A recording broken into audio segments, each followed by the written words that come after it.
stimulus checks would be sent out immediately if one of the following things happen. Now, I'm making this video as requested by a number of you here in the community that have reached out recently down below in the comment section, asking questions including but not limited to: when are we going to get it? How much is it going to be?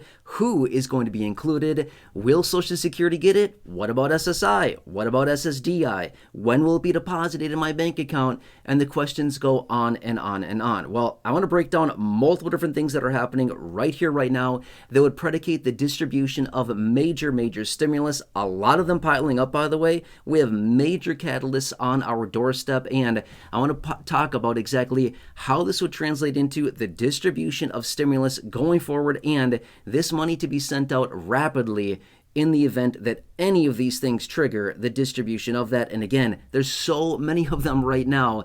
Let's talk about what is actually happening. And again, I know that a lot of you here in this community need money, need a stimulus, need a raise to your benefit, whatever it happens to be, a distribution, a rebate, call it whatever you want. But at the end of the day, you need to see some digits in your bank account is really what it comes down to. I totally 100% get that. I see the comments and I see the real struggle that is happening, not only with those of you here in this community, but day after day, week after week, month after month, article after article that I come across that basically paint the same picture that I'm seeing down below in the comment section from so many of you here in this community. Just a huge percentage of our population is struggling financially in a huge way. Anyway, let's talk about many of these different catalysts that are out there right now, why we want to continue watching this very closely going forward, and what all this means for basically, well, our money, the distributions, anything like that going forward. Okay. Now, I'm going to point out a bunch of different things. Now, in this video, it may feel like, oh, I'm just bouncing all over the place and, it's not really making a whole lot of sense. I'm basically pointing out many different catalysts that are out there right now, okay?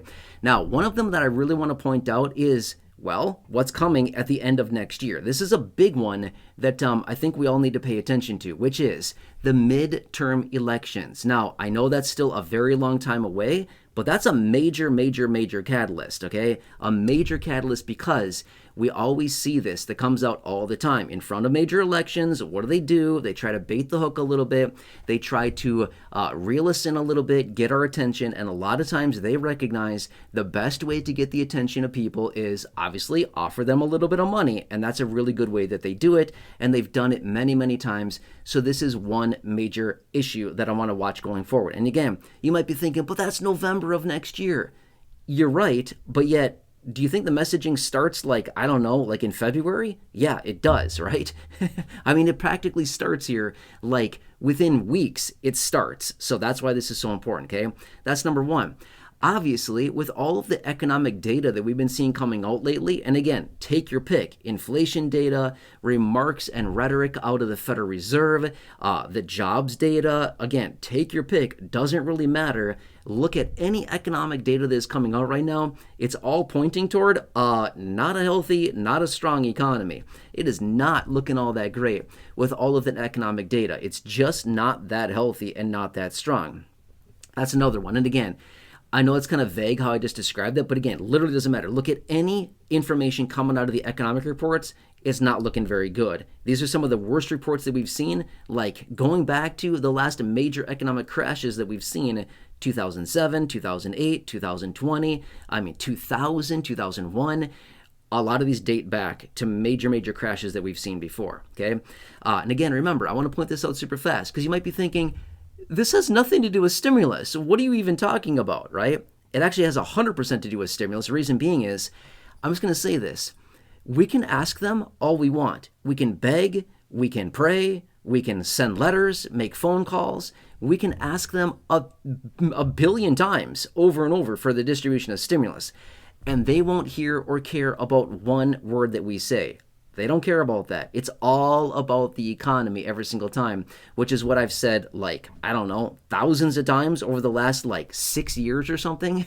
I've said it so many times. It's always 100% about the economy. That is what it's all about, is what the economy, when the economy is going down, when the economy is asking for relief in the form of stimulus, that is when any of this is distributed, and that's when we get it, okay?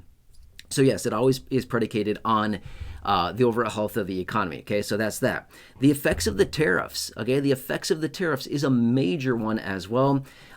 Jacking up inflation, costing more. It's ultimately hurting the economy significantly in different ways, right? Again, depends on who you ask, what you see out there. Ultimately, at the end of the day, the tariffs, okay, fine. They're bringing in $1 billion a day of tariff revenues, but at the end of the day as well, the tariffs are also damaging to the economy because here's what happens. We are the ones that are ultimately paying for the bulk of the tariffs, right? We know this. It's coming in through the function of increased prices. But the problem with that as well is that the more that these retailers and everybody raises prices, the more that we, you and me and everybody else out there, we cut back on our spending, or we don't get nearly as much. Therefore, as a result, well, it's less money going into the economy, right? Less stimulus through consumer spending that is coming into the economy. So when they raise prices, it's actually kind of pushing us away a little bit more, and therefore not causing as much consumer spending, therefore basically stimulus into the economy in that form, right? So anyway, there's that. Also, the jobs numbers. Again, just want to point out another one. And again, I alluded to multiple different economic data points earlier, but the jobs numbers that have been coming out, not looking very good, not looking very healthy at all as far as jobs being created, the unemployment rate going higher, all of the different metrics released within the jobs reports, not looking all that great. So point being is that, well, when we see the jobs market slowing, when we see hiring slowing, when we see the unemployment rate moving higher, labor participation rate moving lower, and we see average hourly earnings, again, basically flattening or going down, what that's basically showing us is that, wait, people are not working as much, less people are working, businesses are laying off, people are not earning as much, and the overall collective population is not earning and working, to the percentages that need to be, basically the labor participation rate, basically means that's not a healthy labor market, and a labor market that's not very healthy means the businesses are basically not hiring and expanding, and that shows that there's weaknesses within the overall economy and business growth as well. And again, it's all predicated on the economy. So point being is this, I could sit here for, 2 hours and just rattle off thing after thing after thing, pointing out all the different aspects that we want to watch very closely going forward for the distribution of any type of stimulus, okay? But what it really comes down to is the overall health of the economy. And again, you've heard me say this so many times over the years, which is this. All we really need to do is watch for a crash and burn of the economy, okay? When we see a major crash and burn of the economy, and we know that we are basically in that official recession that many of us have been thinking about, pretty sure we're already in that major recession. Once we get further indication of that, and we know the consumers, again, you and me and everybody else out there is getting hammered financially, that is when things start to contract very, very rapidly. That is when lawmakers scramble and they say, what do we do about this? Let's do the same thing we've done multiple different times, which is stimulate like crazy. That's what they do every single time, is when the economy's in a contraction, in a recession, whatever it happens to be, they stimulate like crazy, and they pump just tons and tons of money into the economy through the form of the Federal Reserve printing money, and then basically the lawmakers appropriating trillions of dollars in these different packages. Call it the CARES Act, the HEROES Act, the HEALS Act, the American Rescue Plan. Again, all of these were from years ago. Some of them passed, some of them didn't, but all of them had multiple trillions of dollars worth of price tags as far as what they cost. Okay, the CARES Act, $2.3 trillion. It was passed in March of 2020. The American Rescue Plan, $1.9 trillion in March of 2021. Okay, these are huge price tags. And by the way, there were many more of these. But my point being is that this is what they do. This next time around, the only thing that's going to be different is that the amount of money that they print is just going to be more. Okay, they printed $6 trillion a few years ago. The next time around is just going to be multiple trillions of dollars, more than that even. It's going to be multiple trillions of dollars. Where do you think that money goes? Well, I think a lot of us want to question the same thing. We don't really know where the bulk of the money goes.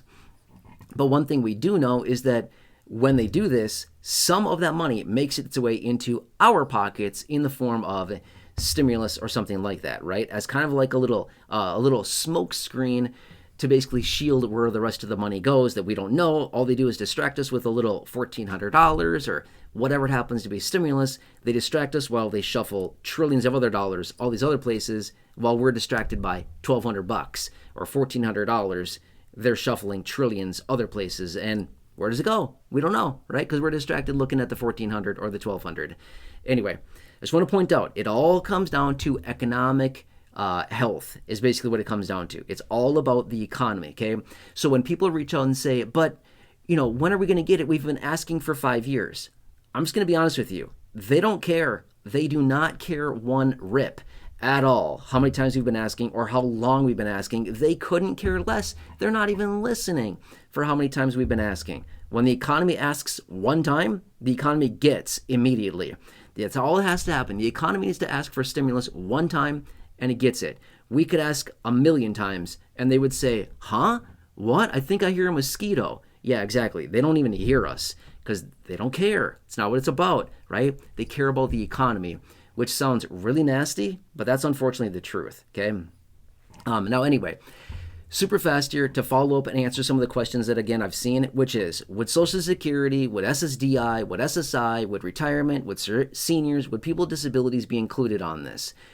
There's no reason that you wouldn't be included, okay? And the reason that I say that is this. It's always income-based. The distribution of any type of stimulus is always based on somebody's income. It's not whether you're receiving Social Security or you have a disability or you're a senior or you're on SSI or SSDI. It has nothing to do with that whatsoever. It's always based on your income as a percentage or as a function of the threshold that they put in place. Generally, the thresholds they put in place, it could change, I'm just saying.